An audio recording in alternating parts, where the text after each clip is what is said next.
When we talk about the breakdown of the Black family, we need to stop putting the blame on slavery. That's the easy way out. Truth is, our families survived slavery. Our ancestors held each other together through chains, lashes, stolen children, and relentless oppression. Marriage rates and intact homes were still strong well into the 1960s. We were marrying each other, loving each other, holding the line for each other. So no, it wasn't slavery that destroyed the Black family. It was what came after, the killing of our leaders, the targeted economic dismantling of our communities, the deliberate stripping of our labor value. When Dr. King was assassinated, they didn't just kill a man, they assassinated a movement, and with it, any threat we posed to the economic order. They pulled the jobs out of our cities. They defunded the trades in our schools, carpentry, plumbing, welding, electrical mechanics, all gone. Those skills that once paid the bills were erased from our reach, and with them, the dignity of being a provider. They did this intentionally, and we became casualties in a silent economic war. From there, we watched the rise of the single-mother household, not because our women wanted us gone, but because the system made us economically irrelevant. A man without work is a man without perceived value in this society. But we've confused can't provide with won't provide. And our sisters have been forced to interpret our economic struggle as laziness. We internalized that too. And now we're both yelling at each other with no understanding of how we got here. That's not love. That's trauma arguing with trauma. Brothers, we have to heal. Sisters, we have to heal. We are dealing with abandonment, abuse, emasculation, generational pain, and instead of confronting those demons, we keep jumping from person to person, using dating as a drug to numb what we don't want to feel alone. It's easier to distract ourselves than to sit in silence and be forced to meet our brokenness face to face. So now we've got a generation of people entering relationships without clarity, accountability, or commitment. Pleasure contracts disguised as love. Situationships pretending to be legacy. And then we wonder why everything falls apart. Real love requires responsibility. It demands that we be accountable to one another, not just when it's fun, but especially when it's not. And as long as we're building relationships on money and sex, we're building on sand, because money dries up, looks fade. Good sex doesn't raise children or build generational wealth. That's not partnership. That's escapism. We've got to ask each other and ourselves, what are we doing here? Are we building or are we hiding? Because when we don't define the relationship, someone always ends up broken. And too many of our sisters are being emotionally wounded because we as men are too selfish to let them go if we know we're not ready. That's cowardice, not manhood. Black love is in crisis, not because we don't want each other, but because we've never had the space to grieve, heal, and relearn how to love one another with truth, empathy, and responsibility. If we're serious about breaking this cycle, we need to stop mimicking the values of a system that was never built with us in mind. Money and sex are tools, not foundations.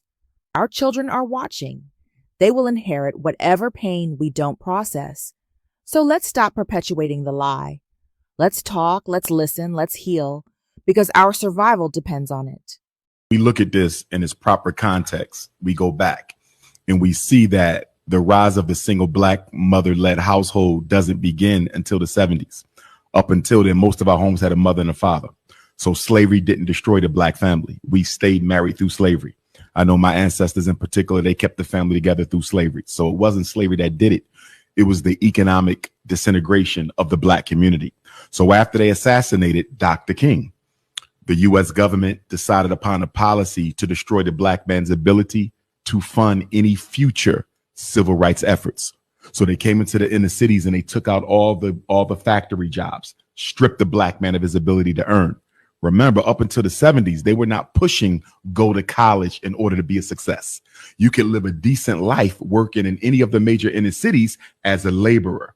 So they took that out. Then they went into the high schools and stripped the high schools of the industrial building training programs. So carpentry, auto mechanic, welding, roofing, electric, plumbing, they took all that out. Those was the skills that paid the bills. In essence, what they did was they made the black man economically irrelevant to the black woman. I want to say that one more time. The 70s was the beginning of the process of making the black man economically irrelevant to the black woman. A man's primary responsibility is to protect and to provide. We can protect, but the providing is the issue.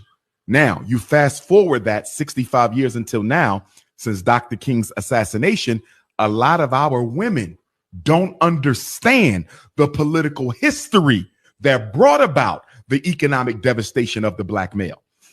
If my woman makes more money than me, that in and of itself is not a problem, unless she attributes the reason she makes more money than me to the fact that I'm lazy, I'm shiftless, I'm irresponsible, I'm unaccountable. It's the interpretation of the reality that's our problem. Because if my woman makes more money than me, then so be it. That shouldn't necessarily be an issue unless she feels some types of way about that, or if I feel some type of way about that, because it does go both ways. You have sisters who feel like they can emotionally abuse and emasculate brothers if they have more education and income. On the flip side, you got brothers who cannot accept a relationship where the woman out earns and out educates him. So it can go both ways. But that economic piece is major because we're the only men in America who are out earned by our women. We're the only ones. And it's by design. Now, when you come to YouTube and you see the back and forth banter between the men and the women, a lot of that is due to poor political education and understanding of the reality. But another part of it is trauma. See, we got to understand when we get emotional, we're dealing with our unconscious pains and memories. Nobody's in the present moment when you get emotional. The minute you are overrun by your emotions, that's your trauma talking. And one of the reasons black male-female relationships are so dysfunctional is you got traumatic man trying to relate to traumatic woman. Neither one of them is dealing with the person across the table because they're both reacting from past hurt. Which is why I believe that when you get out of one relationship before you go into another one, you need a period of healing, because if in fact you were in love, it's going to take you a while to heal your soul back, because love is the process of two becoming one. So if that was really love before you move on, you got to take a break and heal. The problem, gentlemen, is we don't like to take the break and heal. And the reason why black men and black women don't like to take the break to heal is when you are in solitude. And this is why spirituality functions on a foundation of solitude. When you are alone, your soul forces to the surface issues in your life that you need to address that you don't feel like addressing. So the reason I'm rushing out to get another woman isn't because I'm ready to build another relationship. It's because when I'm home alone, I deal with my abandonment of my mother. I deal with my sexual abuse of my uncle. I deal with the emotional emasculation I suffered from my mother. I'm dealing with the bullying from my siblings. You see that? Yeah. So how do you escape your internal demons? You run out and you date. And so in the black community, dating and mating has become the newest drug. It's how we escape from taking responsibility for our emotional health. Wow. Damn. Dating is the new drug. I mean, that makes perfect sense. Dating absolutely has become a drug. And we talked about that a bit with us not wanting to deal with our baggage. So you covered a spectrum of issues that we having right now that got us here. My issue is, do you see us preparing for the resolve? Do we have things in place right now for us to have realistic solution? I don't think so. And the reason why I don't believe we are there yet, if I look at it from a therapeutic standpoint, in order for me to get to a place of resolve, to a place of solution, I have to be willing to empathically hear the other side out. We don't hear the other side. We talk to each other, but we do not listen. It's yelling. The women are yelling at the brothers. The brothers are yelling at the women. I have yet to hear a serious conversation on YouTube that involved reflective listening. So, sister, based on what you're telling me, you hurt because you have had man after man come into your life use you for your physical assets, and fail to invest in you as a woman. Am I hearing you? Yes, you're hearing me. How can we do better as men to not disappoint our women? Because see, here's the situation. As we know, the woman is the first teacher of the child. So that scorn, unconsciously, she's not doing it on purpose, but the scorn is being passed down to the daughter. You see that? So the daughter is being raised with this animosity towards black men before she's even old enough to date or understand what it is. So if we as men want to improve the relationship opportunities for our grandchildren's grandchildren, we have to be much more careful with the hearts of our women, because whatever pain we put in her, she's going to transmit psychosocially to her daughter without even being conscious of it. So we're not just dealing with the failure of black on black love right now. We're dealing with the failure of black on black love for the rest of the century. We devalue the role of the man and we devalue the role of the woman based on European values. Because guess what? How much you earn has nothing to do with what you can contribute to the system and to these children. So all of us have been influenced negatively by the white man's power structure to the point where even in our house, he's still operating at a distance through the way that we think. Take economics, money and sex. Those two variables play too big of a role in our relationships.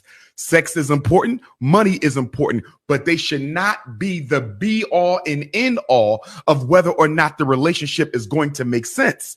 And if money and sex are dominating the relationship is being ran on a superficial structure because money runs out.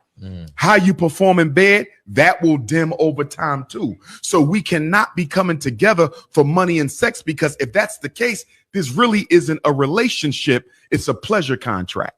And a lot of us in the community have pleasure contracts we call relationships. And the difference between a pleasure contract and a relationship is a relationship requires obligation and accountability. See, when you have a pleasure contract, I sex my queen when I sex her.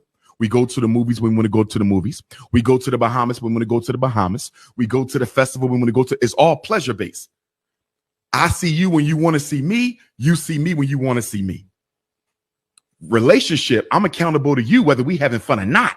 Relationship, your long-term best interest as a human being is part of my responsibility. A lot of people are calling pleasure contracts and situationships, which is when neither one of you really know what the hell this is. We're calling them relationships and they're not. So number one, we got to be honest about what the particular structure is. Is this situationship? We just trying to figure it out.